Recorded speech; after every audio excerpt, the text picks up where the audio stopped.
네, 오늘 본문 말씀을 가지고 깊은 상처를 대면할 때라는 제목으로 말씀을 나누겠습니다. 우리 인생의 발목을 잡는 것 중에 하나, 상처입니다. 상처.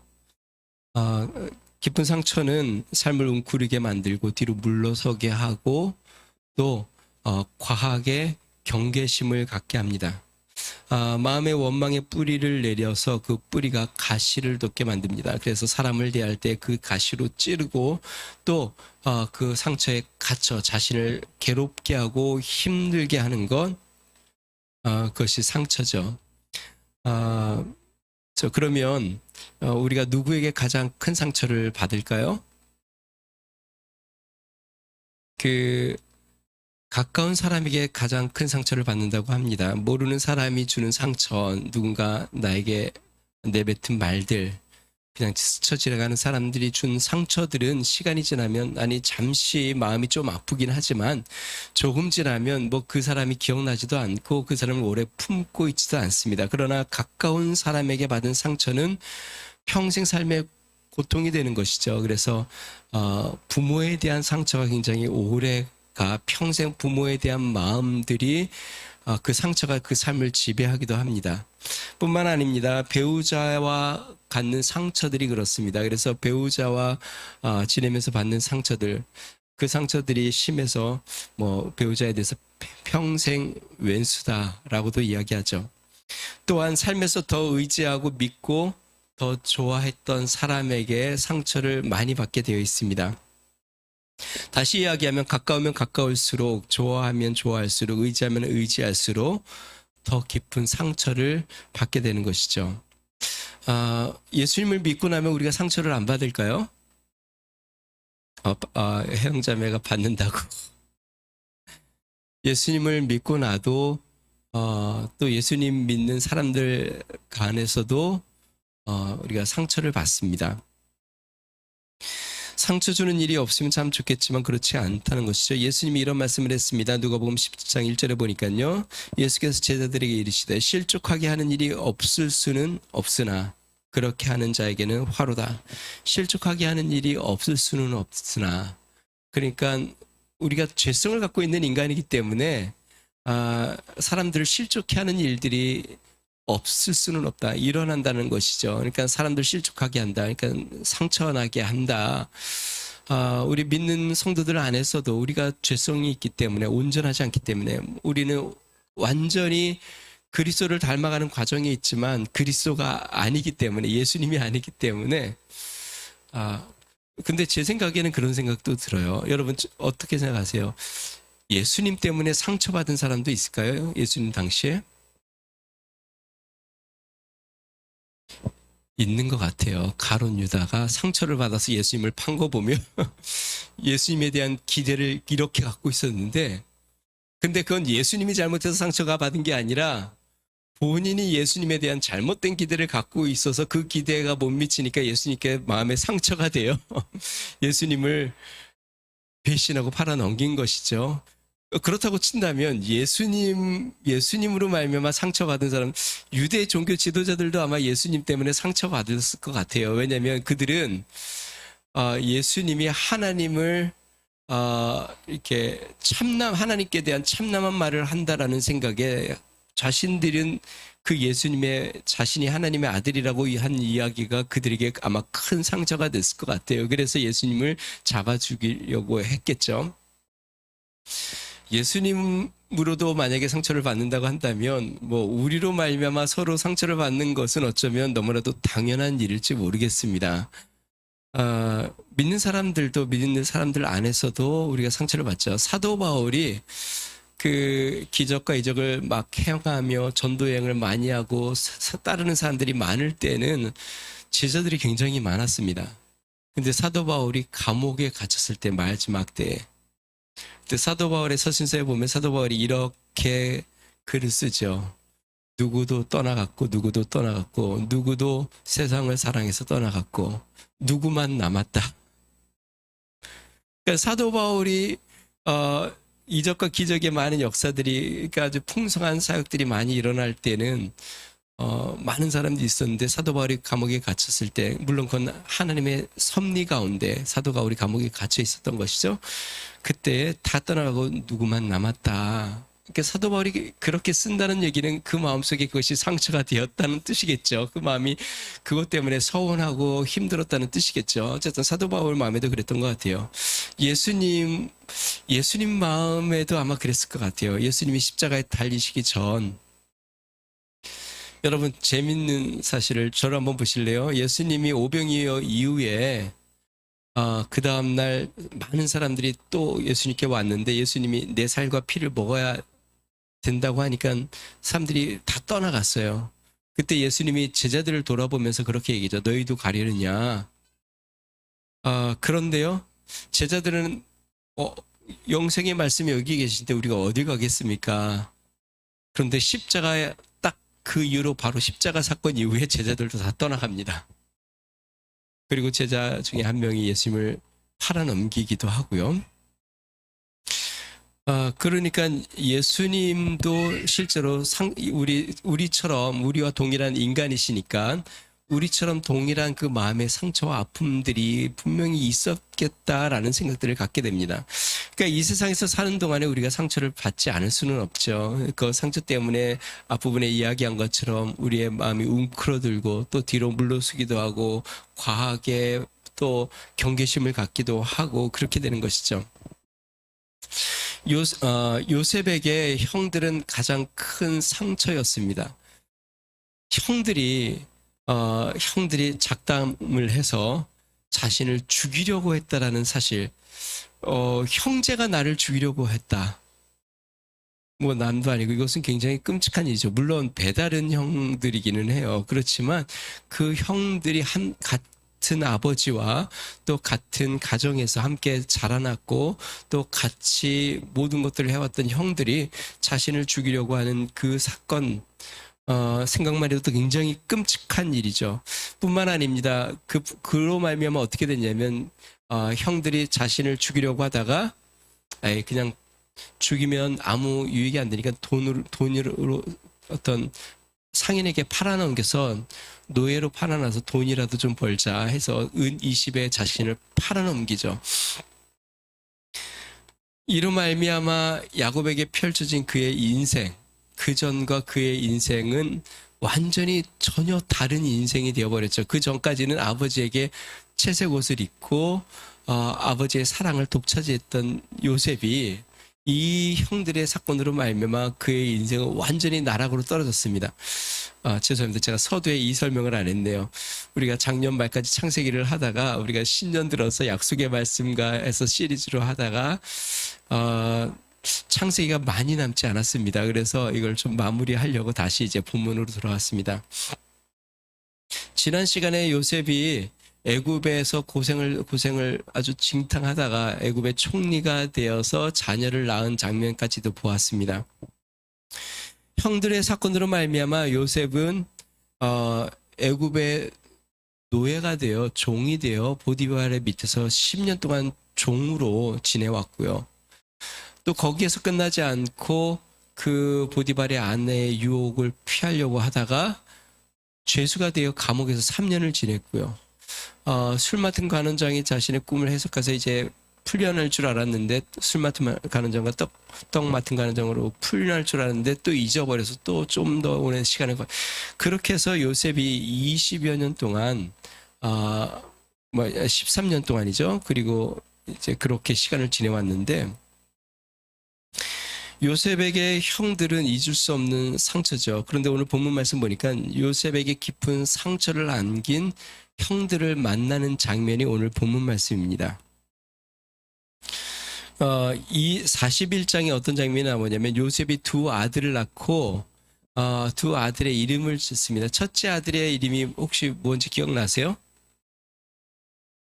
므낫세. 므낫세의 뜻이 뭐라고 했는지 기억나세요? 잊어버렸다. 이제는 그 상처를 좀 내가 잊어버렸다. 그러니까 애굽에서 총리가 되어 바로가 짝지어진 여인이랑 결혼을 하고 아이를 낳은 후에야 드디어 내가 이제 그 상처를 좀 잊어버렸다. 잊어버렸다는 말이 이제 상처가 조금 아물었다. 그 전까지는 그 상처 때문에 너무 괴롭고 잠도 잘 안 오고 그 십몇 년 동안 그 고생하는 시간 동안 형들의 그 모습이 계속 떠오르고 아마 잠만 자면 그 꿈을 꿔서 아마 벌떡 일어나고 요셉이 아마 그랬을 것 같아요. 그래서 삶에 그것이 자신의 발목을 붙잡고 힘들게 하고 어렵게 했을지 모르겠습니다. 근데 첫째 므낫세를 낳고 이제 잊어버렸다. 이제 상처가 어느 정도 내가 아물었다. 그리고 둘째 이름은 에브라임. 배를 얻었다. 하나님이 내가 아버지 밑에서 있었던 때보다 더 큰 축복으로 이제 나에게 갚아주셨다라고 고백하는 장면을 우리가 보았습니다. 저는 이걸 보면서 이런 생각이 들어요. 하나님께서 만약에 요셉이 상처가 다 아물지 않았는데 형들을 대면할 수 있도록 인도해 오셨다면, 만약에 요셉이 총리가 됐는데 아직 상처가 다 안 아물었어요. 형들에 대한 그 아픔과 상처가 아직도 계속 고통스러워요. 그런데 형들을 인도해 왔다면 그러면 아마 결과는 좀 달라졌을까요? 어쩌면 요셉이 형들을 용서하지 못하고 처형을 했을 수도 있지 않을까요? 근데 참 놀랍게도 하나님께서는 요셉이 이제 잊어버렸다. 이제는 내 상처가 좀 어느 정도 아물었다. 그리고 하나님이 나를 배로 축복했다라고 고백하는 그때 하나님께서 형들을 이끌어가는 장면들을 보시면 하나님의 다 섭리와 뜻이 있지 않나라는 생각들이 듭니다. 자, 이렇게 요셉의 삶이 망가지고 고통 가운데 있을 때 형들을 만났다면 원망을 견디지 못했을 텐데 이제 하나님께서 그 형들을 인도합니다. 자, 그러면 인생의 깊은 상처를 대면할 때 우리 그리스도는 어떻게 해야 할까요? 우리 생의 상처를 받지 않을 수는 없고 또 상처를 내가 주지 못할 수는 없지만 우리가 더 중요한 건 상처를 안 받는 것보다 상처를 어떻게 대면하는가가 더 중요한 것이죠. 어떻게 해야 될 것인가? 요셉이 지금 자신에게 큰 깊은 상처를 안긴 형들을 대면하게 되는데요. 어떻게 하는지를 우리가 살펴보겠습니다. 첫 번째는요. 우리에게 깊은 상처를 대면할 때 우리는 하나님의 섭리를 기억해야 합니다. 당시에 애굽만 아니라 온 지역에 기근이 심하게 들었습니다. 그러니까 야곱의 아들들이 지금 거하고 있는 그 가나안에도 심한 기근이 들었습니다. 그래서 야곱이 아들들을 애굽에 보내서 곡식을 사오라고 지금 하는 장면입니다. 형들이 이제 곡식을 사러, 근데 이제 야곱이 요셉의 형 10명만 가라고 합니다. 마지막 베냐민, 그러니까 요셉의 동생, 친동생이죠. 같은 배에서 난 이 베냐민은 못 데려간다. 내가 야곱까지 이뤘는데 베냐민도 이룰 수 없다. 그래서 베냐민은 놔두고 10명 형제만 지금 애굽으로 가서 쌀을 사러 왔습니다. 20년 전에는요. 그 요셉이 형들에게 살려달라고 애원을 했는데요. 오늘 본문 말씀 보니까 오늘 본문에는 10형이 요셉에게 와서 땅에 절하면서 곡식을 달라고 절을 합니다. 자, 요셉은 형을 알아봤고 형들은 요셉을 알아보지 못했습니다. 그 당연한 것 같아요.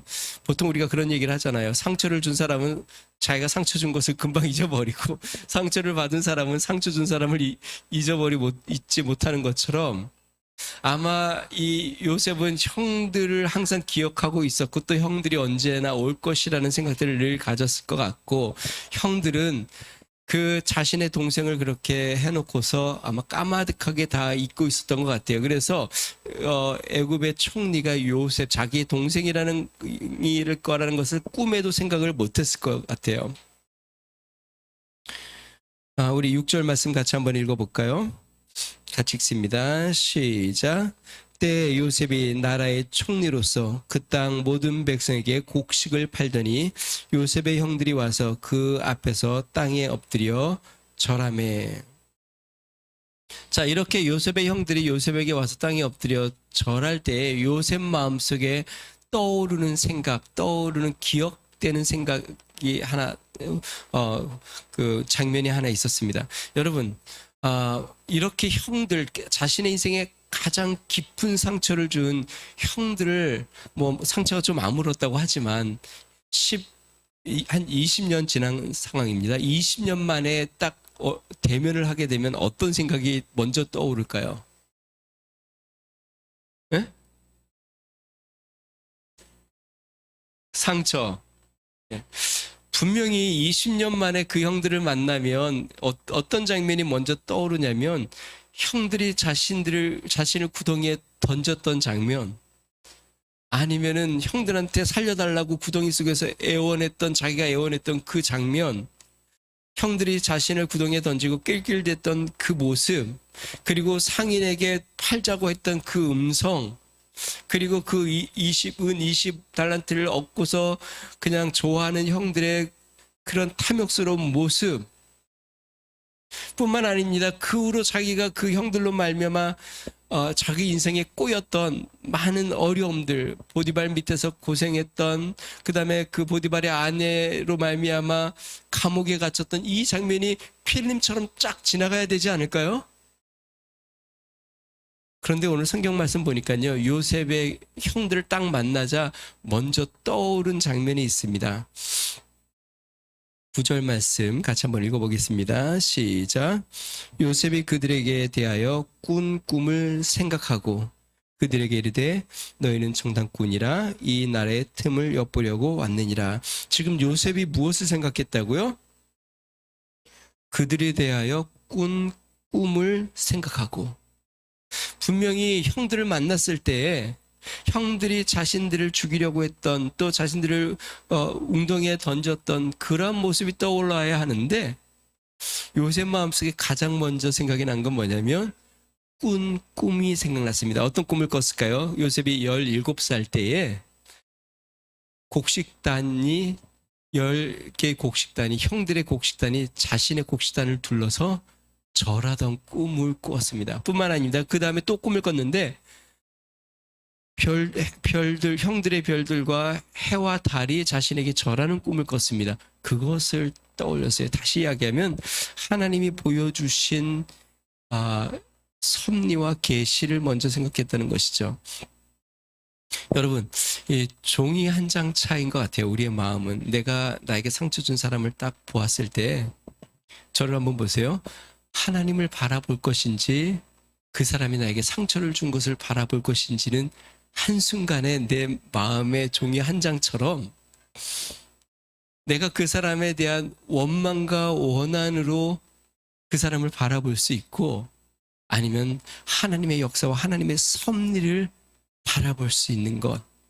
사단은 우리 마음속에 그 상처되는 순간과 그 사람이 나에게 했던 말과 그러한 태도와 그런 모습들을 통해서 내 마음을 괴롭게 하고 힘들게 하고, 또 그 상처가 이제 좀 아문 것 같았는데 다시 후벼 파는 듯한 고통을 주는데, 하나님은 우리 안에 그것을 통해서 하나님을 바라보게 하는 은혜가 있다는 것이죠. 지금 요셉은 형들을 만나서 그 아픈 상처 앞에서 하나님이 주신 꿈을 바라봅니다. 그 꿈은 형들이 자신들에게 절하는 꿈. 다시 이야기하면 요셉은 형들이 지금 자기에게 와서 절하는 것을 보고, 하나님이 이때를 위해서 이러한 가정을 걷게 하셨구나. 하나님께서 이 형들이 곡식을 얻기 위하여 지금 이렇게 만나게 하시려고, 이러한 가정을 통해서 하나님의 역사를 이루시려고 이 큰 섭리 가운데 형들을 이용해서 나를 이렇게 종으로 팔게 하고 여기까지 오게 하셨구나 라는 하나님의 섭리를 기억했다는 것이죠. 사랑하는 성도 여러분, 그 성경에는 모든 것이 다 하나님의 뜻 가운데 있다고 이야기합니다. 그렇다고 한다면 우리의 삶 가운데 주어지는 상처와 아픔도 하나님의 뜻 가운데 있는 것이죠. 그 가룟 유다가 예수님을 팔 때에 예수님이 이것을 다 알고 있었죠. 왜냐하면 제자들 중에 한 명이 나를 팔 것으로 예수님은 분명히 알고 있었고, 그렇게 십자가에 달리셔서 죽으시는 것이 하나님의 인류 구원의 섭리라는 것을 다 알고 계셨습니다. 그렇지만 그에게는 안타까운 일이라고 이야기하신 것처럼 분명히 예수님 마음에 가룟 유다가 자신을 배신하는 것은 큰 고통과 아픔이었지만 예수님은 무엇을 바라보았냐면 하나님의 높으신 섭리를 바라보고 있었죠. 그래서 가룟 유다에 대한 안타까운 마음을, 그에게 원한을 가지신 것이 아니라 안타까운 마음을 가지신 것이죠. 사랑하는 성도 여러분, 우리가 깊은 상처를 대면할 때 우리는 하나님의 섭리를 기억해야 합니다. 하나님께서 이러한 섭리를 통해서 어떠한 역사를 이루고 어떠한 뜻을 이루고 또 하나님께서 왜 나에게 이런 삶을 통해서 주의 역사를 이루시는지를 우리는 바라보아야 합니다. 분명히 하나님께서 우리에게 이런 상처를 허락하실 때에는 그것을 통해서 우리에게 선을 이루신다라는 하나님의 뜻이 있는 것을 기억해야 하는 것이죠. 좋으신 우리 사랑하는 성도 여러분, 여러분의 삶 가운데 상처 가운데 하나님을 바라볼 수 있는 은혜가 있으시기를 주 이름으로 축원드립니다. 상처에 초점을 맞추지 말고 상처를 줄 사람에게 마음을 빼앗기지 말고, 그렇게 마음을 빼앗기는 건 사단이 원하는 것이고 우리는 거기에 마음을 빼앗기지 아니하고 하나님의 크고 놀라운 뜻이 어디에 있고 하나님의 뜻이 무엇인지를 우리 마음속에 품고 하나님을 바라볼 때에 하나님은 하나님을 사랑하는 자, 그 뜻대로 부르심을 입은 자들에게 모든 것이 합력하여 선을 이루신다고 말씀하신 것처럼 하나님의 놀라우신 선을 이루심을 믿고 나아가는 믿음의 성도가 되기를 주님 축원드립니다. 상처는 주님 안에서 회복되는 것입니다. 주를 바라볼 때 온전히 회복되는 것입니다. 우리 주님으로, 우리가 가끔 그런 생각을 하잖아요. 상처를 받으면 이런 결심을 하는 분들도 계세요. 두고 보자. 내가 너보다 더 잘나게 돼서 내가 아파주겠다. 그래서 그걸 위해서 평생 사시는 분들도 있어요. 내가 저 사람보다는 더 잘나서 저 사람이 나중에 내 모습을 보고 마음 아픈 모습을 보여주려고, 다시 이야기하면 그 상처의 안갚음을 하기 위해서 평생 매달려 사는 사람들도 있어요. 여러분, 그것은 불쌍한 삶입니다. 그리고 그것은 참으로 상처에서 벗어나는 길은 아닙니다. 참으로 상처에서 벗어나는 건 주 안에서 주를 바라보고 주님의 뜻 가운데 나의 삶을 바라볼 때 우리가 온전한 치유와 회복이 일어나는 것이죠. 혹시나 우리 마음속에 그런 상처가 있다고 한다면 주를 바라보시기를 주로 축원드립니다. 아직도 해결되지 못한, 아물지 못한 상처가 있고 아직도 용서가 안 되는 혹시 그런 사람들이 있다고 한다면 다 이해는 못하지만, 다 깨달을 수 없지만 하나님이 왜 나에게 그 사람을 붙여주셨을까? 하나님이 나에게 왜 그 사람 가운데 관계를 갖게 하셨을까? 하나님이 왜 그런 환경을 통하여 그런 사람들로부터 상처를 얻게 하셨을까? 하나님의 더 크신 뜻이 무엇인지를 다 이해하지 못하지만 나는 믿네. 하나님을 믿으며 나아가는 주의 은혜가 여러분들에게 있으시기를 주의 이름으로 축원드립니다. 두 번째, 우리가 깊은 상처를 대면할 때 우리가 가져야 될 자세는 긍휼함으로 용서해야 합니다. 요셉이 형들에 대한 상처를 어느 정도 아물었습니다. 그래서 형들에 대한 이제 마음이 어떻냐면 형들에 대한 원한과 불편한 마음이 아니라 그들에 대한 애틋한 마음과 긍휼의 마음을 품기 시작했습니다. 24절에 형들에 대한 반응을 보면 알 수 있습니다. 우리 24절 한번 읽어볼까요? 같이 있습니다. 시작. 요셉이 그들을 떠나가서 울고 다시 돌아와서 그들과 말하다가 그들 중에서 시몬을 끌어내어 그들의 눈앞에서 결박하고, 형들이 서로 이야기하는 장면, 그 전에 어떤 이야기를 하냐면요, 21절 22절 같이 한번 읽어보겠습니다. 같이 있습니다. 시작. 그들이 서로 말하되 우리가 아우의 일, 여기서 아우는 요셉을 이야기합니다. 지금 그 총리가 된, 시작. 우리가 아우의 일로 말미암아 범죄하였도다. 그가 우리에게 애걸할 때에 그 마음의 괴로움을 보고도 듣지 아니하였도다. 아니하였으므로 이 괴로움이 우리에게 임하도다. 루벤이 그들에게 대답하여 이르되 내가 너희에게 그 아이에 대하여 죄를 짓지 말라고 하지 아니하였더냐? 그래도 너희가 듣지 아니하였느니라. 그러므로 그의 핏값을 치르게 되었도다 하니. 근데 지금 중간에 통역을 세워서 요셉은 애굽말로 하고 있고 형들은 가나안 말로 히브리어로 했을 것 같기도 한데요. 하니까 뭐 서로 형들은 이 요셉이 그 말을 못 알아듣는 줄 알고 자기들끼리 이야기하는 것을 요셉이 듣고, 그 다음에 오늘 성경 24절에 그렇게 나오는 것이 요셉이 그들을 떠나가서 울고 다시 돌아와서 요셉 마음속에 눈물이 복받쳐서 그 자리를 지키지 못하고 나아가서 그냥 막 통곡하듯이 울고 다시 돌아왔습니다. 요셉 마음속에 형들에 대한 애틋한 마음, 그 다음에 불쌍한 마음, 긍휼한 마음이 그 마음속에 있는 것이죠. 그러면 한번 제가 여쭤볼게요. 요셉이 총리가 됐으니까 이제 이런 관대함이 생겼을까요? 형들에 대한? 저는 이것은 하나님의 은혜라고 생각합니다. 하나님의 은혜가 그의 마음에 부어졌기에 형들에 대한 애틋한 마음과 긍휼한 마음이 부어진 것이지, 어쩌면 총리가 되어서 권력을 가졌으면 오히려 더 험하게 할 수도 있었겠죠. 분명한 것은 하나님께서 이 요셉의 마음에 긍휼과 은혜를 부어주셨다는 것입니다. 요셉이 형들에게 이야기합니다. 나도 하나님을 섬기는 사람입니다. 요셉은 하나님을 그렇게 섬겨왔고 하나님을 의지해왔고 하나님의 은혜 가운데 있었습니다.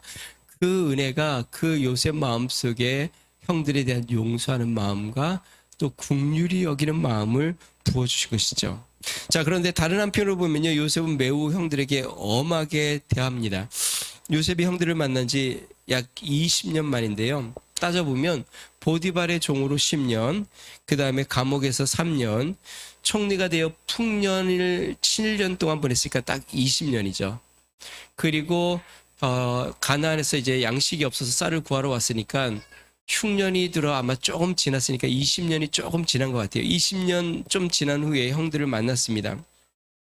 근데 이 요셉이 형들에게 어떻게 대하냐면, 형님 다 용서했습니다. 제가 형들이 죽이려고 했던 요셉입니다. 저는 다 용서했습니다. 이렇게 나가는 게 아니라 요셉이 형들에게 너희들이 정탐꾼이다. 지금 이 나라를 엿보아 이 나라를 침범하려고 너희들이 정탐하러 왔다라고 몰아칩니다. 몰라서가 아니라 알면서 하는 것이죠. 그리고 그들을 가두어 3일 동안 가두어 둡니다. 뿐만 아니라 동생 베냐민을 데려오지 않으면 너희들의 말을 인정해 주지 않겠다. 그래서 결국 어떻게 하자면 3일 후에 그들을 다 10명을 다시 끝내서 둘째 시므온을 딱 결박한 다음에 그 9명의 형들을 다시 보내면서 쌀과 양식들을 다 보내면서 동생을 데리고 와라, 이렇게 해서 보내는 장면입니다. 자, 그러면 왜 요셉이 형들에게 이렇게 모질게 됐을까요? 이미 마음의 용서가 되었고 애틋한 마음이 가졌는데도 왜 형들에게 이렇게 모질게 걸었을까? 두 가지를 생각할 수 있습니다. 첫 번째는 하나님의 섭리가 온전히 이루어지기를 바라는 뜻이 있지 않았을까 생각이 듭니다. 형들의 목적은 양식을 얻는 것이고 요셉의 목적은 하나님의 뜻이 이루어지는 것인데, 요셉이 곡식달만 절하는 것을 꿈꾼 게 아니라 해와 달, 별들이 절하는 것도 꿈을 꿨어요. 그 말은 뭐냐면 부모도 같이 재회할 것에 대한 환상을 같이 본 것이죠. 꿈을 꾼 것이죠. 그렇다고 한다면 분명히 하나님께서 자신의 아버지 야곱, 그 다음에 자신의 동생 다 함께 만날 수 있는 그런 축복의 길들을 하나님이 열어놓으셨을 것을 그는 기억하고 있었던 것이죠. 그래서 형들에게 이렇게 엄하게 대했고 그 일이 이루어질 때까지는 자신을 지금 밝히지 않는 것입니다. 이후에 형들이 다시 양식을 사러 옵니다. 그때 요셉이 형들에게 자신을 밝히면서 이렇게 이야기합니다. 창세기 45장 5절과 6절. 이 땅에 2년 동안 흉년이 들었으나 아직 5년은 밭가리를 못하고 추수도 못할지라 하나님이 큰 구원으로 당신들의 생명을 보존하고 당신들의 후손을 세상에 두시려고 나를 당신들보다 먼저 보내셨나니 그런즉 나를 이리로 보낸 이는 당신들이 아니요 하나님이시라. 하나님이 나를 바로에게 아버지로 삼으시고 그 온 집의 주로 삼으시며 애굽 온 땅의 통치자로 삼으셨나이다. 지금 요셉이 뭐라고 이야기하냐면 아직 흉년이 5년은 남았습니다. 그리고 5년 동안에 밭가리도 못하고 추수도 못할 겁니다. 그러니까 2년이 지났다는 말이죠. 그러면서 하는 말이 하나님이 큰 구원으로 당신들의 생명을 보존하시려고 그리고 당신들의 후손을 세상에 남겨두시려고 나를 먼저 이 땅에 보내셨습니다. 여러분 잘 보세요. 하나님께서 이 요셉이 갖고 있는 생각을 한번 보세요. 요셉은 하나님이 나를 애굽의 총리로 세우시려고 형들을 사용해서 고난을 당하게 했습니다라고 얘기하는 게 절대로 아닙니다. 무슨 말인지 이해가 되세요? 요셉은 자신에게 초점이 있는 게 아니에요. 하나님이 지금 장래에 나를 총리로 세워 이 나라의 이 권세자로 삼기 위해서 형들을 사용해서 나를 고난을 당하게 했습니다가 아니라 하나님이 형들의 생명을 구원하고 형들의 후손들을 이 땅에 남겨두기 위해서 나를 사용해서 이 땅에 먼저 보내셨습니다. 다시 이야기하면 형들을 위해서 형들의 후손들을 위해서 나는 고생을 했고 나는 죽을 것처럼 힘들었고 했지만 하나님이 나를 보냈습니다. 내가 지금 총리가 된 건 그렇게 중요하지 않습니다. 근데 여러분 요셉을 우리가 예수님을 가장 닮은 인물이라고 이야기합니다. 예수님은 십자가에 달려 죽으셔서 지금 어떻게 되셨나요? 하나님 보좌 우편에 앉으셔서 하늘과 땅의 모든 권세가 하나님 앞에 무릎을 꿇고 모든 이름이 주님의 이름 앞에 무릎을 꿇게 하셨습니다. 자, 그런데 예수님의 십자가에 달리신 것은 예수님이 영광의 눈이 어두워 이 과정 고난을 걸으신 것이 아니라 요한복음 10장 10절 말씀 내가 온 것은 섬김을 받으려 하는 게 아니오 도리어 섬기려 하고 많은 사람을 위하여 내 목숨을 내어주기 위하여 오셨다. 풍성한 삶을 살게 하기 위해서 오셨다고 말씀하신 것처럼 요셉의 삶이 그렇다는 것이죠. 요셉이 그러한 고난을 통하여 오히려 자신에게 상처를 준 고통을 준 그들을 하나님이 생명을 보존하고 그들을 구원하기 위하여 하나님이 이러한 역사를 이루셨다라고 요셉은 이야기하는 것입니다. 누가요? 하나님이 그렇게 하셨다. 하나님이 그렇게 하셨다. 이것이 참된 그리스도인의 모습입니다. 자신에게 상처를 주고 희생을 준 자들을 위하여 자신이 희생이 되지만 그들을 또 진리의 길, 구원의 길로 인도하는 것. 그래서 예수님께서 원수를 사랑하라고 말씀하신 것처럼 우리 그리스도인의 상처는 그렇게 되어야 합니다. 내가 상처를 받고 아픔을 당하지만 오히려 그 사람들을 구원의 길로 인도할 수 있는 축복의 사람이 되는 것, 그들을 긍휼히 여기고 그들을 진리 가운데로 인도할 수 있는 사람이 되는 것, 그렇다면 참된 그리스도인입니다. 그래서 여러분들이 참된 그리스도인으로 증거가 되시려면 정말 여러분 삶에 용서할 수 없는 깊은 상처를 준 사람을 주의 길로 인도하면 참된 그리스도인의 용서를 베푸신 것이에요. 그런 은혜가 있으시기를 주님 축원드립니다. 내가 다른 사람은 몰라도 저 사람은 내가 예수님을 믿으면 안 된다고 생각해. 내가 저 사람에게는 예수 복음을 못 전하겠어. 나랑 같이 천국은 못 가.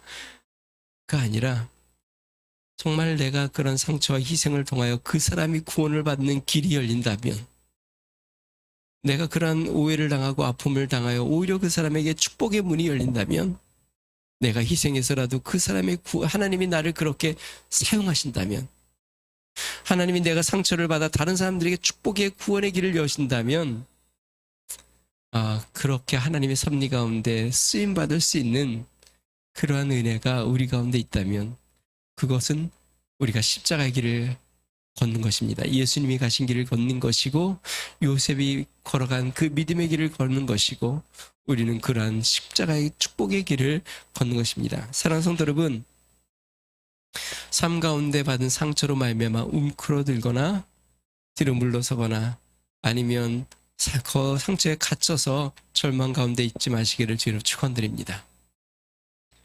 주님을 바라보시길 바랍니다. 우리 하나님으로 말미암아 그 상처로 주님 앞에 더 가까이 나아가는 은혜가 있으시길 바랍니다. 가끔 그 TV나 영화를 보면은요, 뭐 군인들이나 아니면 뭐 이렇게 용사들을 보면 자신들의 상처를 이렇게 보이면서 누가 더 상처가 많은지를 자랑하는 장면들이 나옵니다. 더 깊은 상처, 더 험한 상처, 더 상처가 많을수록 더 용맹한 군인이었고 더 많은 경험이 쌓였고 더 많은 훈련된 자인 것을 증명하는 것처럼 자랑스럽게 여기는데 사도 바울이 나중에 뭐라고 이야기하는지 아세요? 나를 더 이상 괴롭게 하지 말라. 내 몸에 그리스도의 상처를 난 갖고 있다. 근데 실제로 사도 바울의 아마 몸을 이렇게 벗겨보면 사도 바울의 몸에는 상처가 정말 많았을 것 같아요. 뭐 40에 하나 감한매도 맞아봤죠. 돌을 던져서 거의 이제 죽은 사람처럼 완전히 실신했는데 그래서 죽은 사람이라고 성 밖으로 던져놨는데 깨어났죠. 뭐 독사에게도 물렸죠. 수도 없는 그의 몸을 만약에 사도 바울의 몸을 벗겨보면 그의 몸에 난 상처가 진짜 많았을 것 같아요. 그런데 여러분 사도 바울의 몸에만 상처가 있었을까요? 그 마음에 상처가 없었을까요?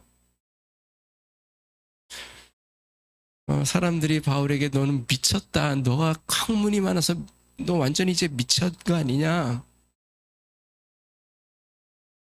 수많은 사람들이 사도 바울을 욕하고 그를 죽이려고 결성한 결사단들이 사도 바울만 나타나면 죽이려고 사도 바울이 가는 길들을 지키고 있어서 죽이려고 했고, 그러니까 사도 바울이 얼마나 그 마음에 상처와 고통과 아픔이 많았을까.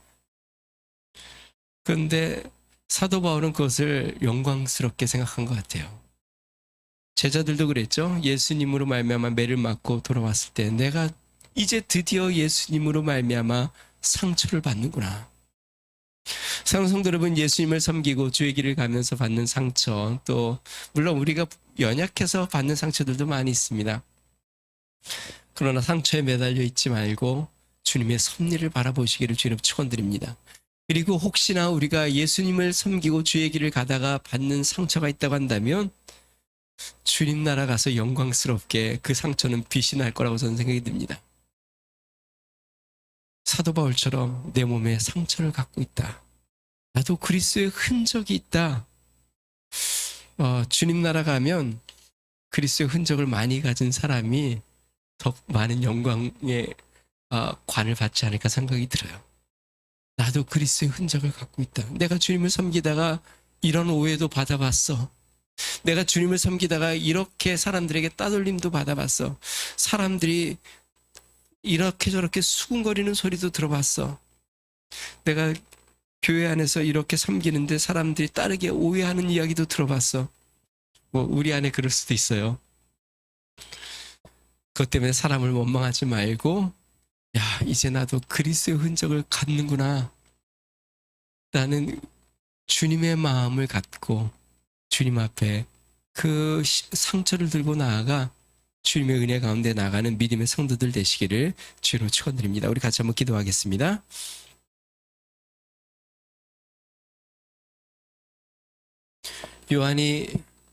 요셉이 자신을 죽이려고 했던 형들, 또 자신을 팔아넘겼던 형들, 자신의 인생이 완전히 수렁으로 떨어지게 했던 그 형들을 만났을 때 요셉은 그 상처났던 그 상황을 기억한 게 아니라 주님의 꿈을 기억했습니다. 주님의 섭리를 기억했고 하나님이 하신 일을 기억했습니다. 그리고 그들이 긍휼히 여기고 그들을 위하여 구원의 길을 예비하고 있음을 기억했습니다. 사랑하는 성도 여러분, 우리는 그렇게 살아야 합니다. 우리 그리스도인은 칭찬과 영광을 받기 위하여 하나님이 우리를 부르신 것이 아니라 세상에서는 상처를 받고 또 세상에서는 어려움을 당하고 고난을 당하지만 그들에게 구원의 길을 열어줄 수 있는, 마치 예수님이 세상에서 십자가를 지시지만 온 인류를 위하여 구원의 길을 여신 것처럼 그것이 참된 그리스도인입니다. 사도 바울이 자신의 몸에 그리스도의 흔적을 가져 그들에게 구원의 길을 베풀었던 것처럼 우리에게 주어진 이러한 상처 주님 앞에 들고 나가고 또 그리스도로 말미암아 받는 상처를 기쁨으로 알고 하나님 앞에 영광을 돌릴 수 있는 그러한 성도가 되게 해달라고 우리 같이 한번 기도하겠습니다. 좋으신 하나님 아버지, 주님 예수님께서 하나님 아버지 실족해 하는 일이 없을 수는 없으나 실족해 하는 자는 화가 있다고 말씀하신 것처럼 하나님 우리의 삶 가운데 하나님 상처를 받는 일이 없을 수는 없으나 하나님 우리가 받는 그 상처 무엇보다도 복음을 위하여 주님을 섬기는 일을 위하여 주의를 위하여 받는 상처를 그리스도의 흔적으로 알아 하나님 앞에 영광을 돌리고 감사케 하여 주시옵소서. 상처로 말미암아 뒤로 물러서거나 움츠리거나 하나님 아버지 주님 갇혀 사는 자 되지 않게 해주시고 하나님 아버지 하나님의 섭리를 기억하고 하나님의 역사를 기억하고 하나님의 뜻을 기억하는 자들 되게 하여 주시옵소서. 사도 바울도 그리스도의 흔적을 그의 몸에 가졌고 하나님 아버지 베드로도 복음으로 말미암아 매를 맞았고 예수님은 하나님 십자가의 상처 그 손과 발의 못의 상처와 옆구리의 창의 상처와 하나님 아버지 그 이마의 가시관의 상처를 받아 인류 구원의 역사를 만드신 것처럼 능하신 하나님 아버지 우리의 상처가 구원의 길을 예비하여 사람들을 진리로 구원으로 인도하는 하나님 축복의 도구가 되도록 주여 은혜를 더하여 주시옵소서. 하나님 아버지 주님 우리의 상처는 아픔이 아니라 하나님 아버지 구원의 길임을 알아 하나님 아버지 앞에 영광을 돌리고 하나님 아버지 주님 이제는 하나님 아버지 그리스도의 상처를 안고 하나님 앞에 영광을 돌리며 믿음으로 나아가는 거룩한 성도들이 되도록 주여 은혜를 베푸시고 인도하여 주시며 축복하여 주시옵소서. 하나님 아버지 감사합니다. 하나님 우리의 삶 가운데 하나님 우리에게 주어지는 여러 가지 상처들 가운데 하나님 우리가 뒤로 물러서거나 낙심하거나 움츠러들지 아니하고 하나님 앞에 들고 나가 하나님의 놀라우신 섭리를 바라보게 하여 주시옵소서.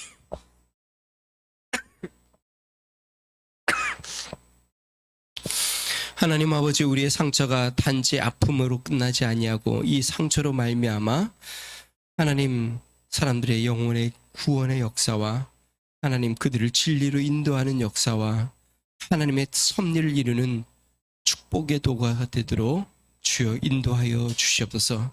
하나님 아버지 주님 사도 바울이 내 안에 그리스도의 흔적을 가졌다고 이야기한 것처럼 하나님 우리도 그리스도의 흔적을 우리의 몸에 가자 하나님 아버지 주님 앞에 갔을 때 그 흔적으로 말미암아 주님 앞에 칭찬을 듣고 영광스럽게 쓰는 은혜가 있게 하여 주시옵소서. 인간적인 상처에 머물지 아니하고 그리스도의 흔적이 되어 하나님 앞에 하나님 믿음으로 쓰는 축복의 은혜가 우리의 삶 가운데 넘쳐나도록 은혜를 더하여 주시옵소서. 이제는 우리 주 예수 그리스도의 은혜와 하나님 아버지 무한하신 사랑과 성령님의 감동 감화 내주 충만케 하시는 종이 상처에 매어 있지 아니하고 주님의 뜻에 매어 주님 앞에 영광을 돌리고 오히려 그리스도의 흔적으로 하나님 앞에 영광 돌리기로 결심하는 믿음의 성도 가정과 교회와 나라 위에 이제로부터 영원토록 함께 하시기를 간절히 축원하옵나이다.